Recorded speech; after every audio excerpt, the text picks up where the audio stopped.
खबर शामिल करते हैं पाकपतन से, जहां हुकूमती हदायत पर inspector anti corruption Rana Nadeem Iqbal ने सरकारी ज़मीनों पर नाजायज़ काबज़ीन से करोड़ों रुपए की ज़मीन वागज़ार करवाई। महकमा इनाहत के बेलदार रियाज डोगर वगैरह से 2,95,00,000 मालियत के 7.5 एकड़ राजी वागज़ार करवाई गई। DG anti corruption Punjab Gauhar Nafees, regional director Sahiwal Naeemullah और डिप्टी डायरेक्टर राणा फवाद के बयान के मुताबिक अब तक जिला पाकपतन में करोड़ों रुपए की अराजी वागज़ार करवाना महकमा एंटी करप्शन पाकपतन की बेहतर कारकर्दगी का सबूत है।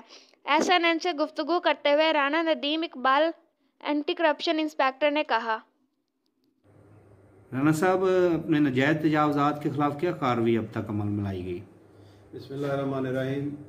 हमने डिस्ट्रिक्ट पाकपतन एंटी करप्शन अमला जो है उन्होंने जनाब गौहर नफीस, हमारे DG पंजाब और हमारे रीजनल डायरेक्टर नईमुल्ला भट्टी साहब की हिदायत के मुताबिक और डिप्टी डायरेक्टर राणा फवाद साहब की हिदायत के मुताबिक हमने रवा माह में बेहतरीन कार्रवाई करते हुए इरीगेशन की तकरीबन 7 एकड़ अराजी जो है वो वागज़ार कराई है, जिसकी मालियत 2,95,00,000 है।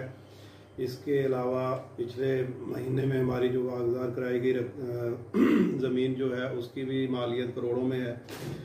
अलावा जी महकमा एजुकेशन में एक गुलाम मुर्तज़ा शाह नामी जूनियर क्लर्क था, उसकी जो एम्बेजलमेंट थी उसने मैटरनिटी लीव और कन्वाइंस अलाउंस की मद में जो है लाखों रुपए की खुर्द की थी। उस पर हमने मुकदमा नंबर 4 जो है वो दर्ज किया है फौजरी का, और वो भी हम फर्दर प्रोसीडिंग कर रहे हैं।